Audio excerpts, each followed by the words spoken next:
MT media Odisha को subscribe करें, bell icon को जरूर दबाएं। ये भाइयों, बुजुर्ग और दोस्तों, जिस सुंगड़े से हमने ईमान और अकीदा हासिल किया था, वहां का एक फर्द अगर ये कहे कि अल्लाह से नहीं मजार से होता है, बोलो कितना दुख होगा। बोलो, दुनिया यहां से हिदायत लेके जाती है और इसी को घुन लग जाए, यही हिदायत से महरूम हो जाए।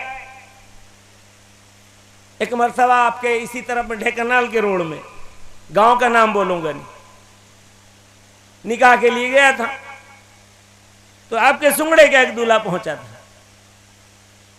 गर्मी इस कदर शिद्दत की थी तो पगड़ी भी उतार दिया था दूल्हा और दुपट्टा भी मार के गया था, जबकि गैर इस्लामी लिबास है ये दुपट्टा। पगड़ी बांधने की इजाजत है, कोई मना नहीं। अब जो है मैंने कहा कि पगड़ी बांधना है बांध लो ना, आप बांध दीजिए। मैं बांध दिया। अब उठा करके दूसरी जगह पहुंचे तो उस दूल्हे की माँ जो है दुपट्टा भेज रही कि इसको डालो। किसी सुंगड़े के मेन सेंटर गांव की है, सेंटर गांव की एक औरत, वो कह रही है कि इसको भी डालो। तो मैंने कहा कि नहीं, ये गैर इस्लामी तरीका है, ये गैरों का तरीका था पहले दौर में, हमारे अकाबिर इसको मना करते हैं, ये लिबास। तो कहती है ये मौलवी लोग तो दीन को सत्यानाश कर दिए, यानी उनके नजदीक ये दुपट्टा डालना, पटका डालना दीन है। अल्लाह अकबर, अल्लाह अस्तगफिरुल्लाह। जो दीन नहीं उसको दीन समझना, अल्लाह अकबर, गोया कि दीन बनाना है। और जो दीन बनाएगा ना, वो कहां जाएगा मालूम है? कहां जाएगा? अल्लाह के नबी सल्लल्लाहु अलैहि वसल्लम ने भी दीन बनाया नहीं, दीन बताया है। अल्लाह ने दीन बनाया, रसूलुल्लाह ने दीन बताया। हजरत इमाम जाफर खानदान रसूल के चश्मो चिराग थे, मक्के में रहते थे। एक मरतबा इमाम अबू हनीफा रहमतुल्लाह अलैह पहुंचे, तो बड़ी हस्ती थी इमाम अबू हनीफा। इत्तेफाक से जब मुलाकात की तो जिस अंदाज से एक दूसरे से मिलना चाहिए उस तरह से मुलाकात नहीं हुई। तो इमाम साहब ने किसी के जरिए से कहलवाया कि इमाम जाफर ने मेरा वैसा इस्तकबाल नहीं किया जैसा होना चाहिए। तो इमाम जाफर ने कहा, अबू हनीफा, तुमने मेरे नाना जान के दीन को बदल के और अपनी अक्ल पे चलाया है, इसीलिए मैं तुमसे तपाक से मुलाकात नहीं किया, इसलिए कि तुमने नाना जान के दीन को बदल दिया। समझ गए कि नहीं? अपने अक्ल से तुमने दीन चलाया, लिहाजा मैं जिस तरह गर्मजोशी से इस्तकबाल करना चाहिए था मैंने उस तरह नहीं किया। समझ में आ रही बात? नहीं आ रही?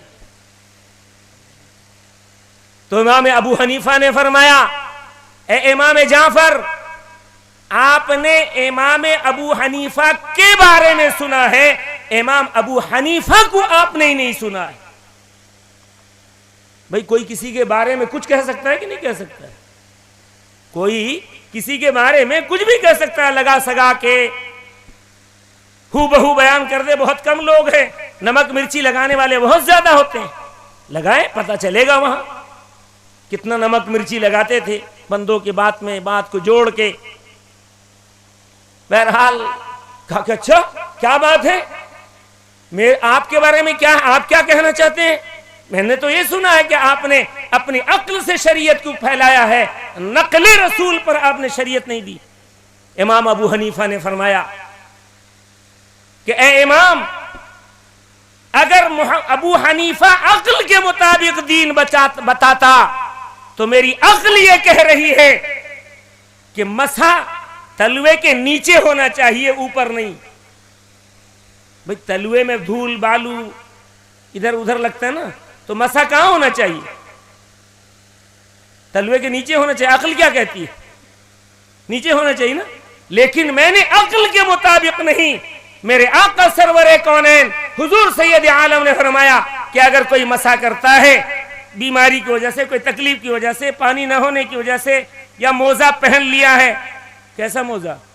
एक मास्टर साहब थे हमारे गांव में, हमारे बगल के गांव के, ہمارے جو موزہ پہنتے ہیں جوتے میں کپڑے کا وہ پہن لیے اور ظہر کے وقت میں اسی پہ مسح کر رہے ہیں. میں کہا ماشاء اللہ صاحب یہ کیا کر رہے ہیں؟ نا موزے پہ مسح جائز ہے نا. میں کہاں لکھا ہے؟ نا کتاب میں لکھا ہے. میں کہا اچھا اچھا آپ کتاب بھی سمجھ لیے موزے کا مسح بھی سمجھ لیے. کون سے موزے پہ مسح جائز ہے؟ کبھی پوچھا آپ نے علماء سے؟ خالی کتاب پڑھ لینے سے ہو جائے گا؟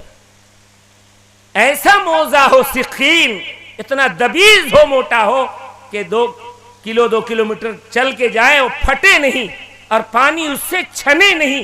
ایسے موزے پہ مسح کرنے کی اجازت ہے. اگر وہ غسل کر کے پاکی کے ساتھ موزہ پہن لے تو پھر وہ مسح کر سکتا ہے. اگر مقیم ہے 1 دن 1 رات 24 گھنٹہ کر سکتا ہے. مسافر ہے تو 3 دن 3 رات اس میں صرف مسح کرتا رہے. چاہے پاخانہ ہو گیا، چاہے پیشاب کر لیا، چاہے وضو ٹوٹ گیا، کچھ بھی ہوا تمام بدن کو دھوئے. وہ مسئلے کی بات ہے، علماء سے پوچھئے. بہرحال حضرت امام ابو حنیفہ نے فرمایا کہ میری عقل تو یہ کہتی ہے کہ مسح جو ہے تلوے کے نیچے ہونا چاہیے، لیکن میں نے اپنی عقل کے مطابق مسئلہ نہیں بتایا ہے. میرے آقا چونکہ موزے کے اوپر مسح فرماتے تھے، اسی لیے میں بھی یہی حکم دیتا ہوں کہ تلوے کے اوپر مسح کیا جائے. میں نے تو کوئی غلط بات؟ حضرت امام جعفر لپٹ گئے اور کہا کہ میں نے غلط سنا تھا، لوگوں نے غلط اڑایا تھا آپ کی طرف سے. محظوظ ہوں گے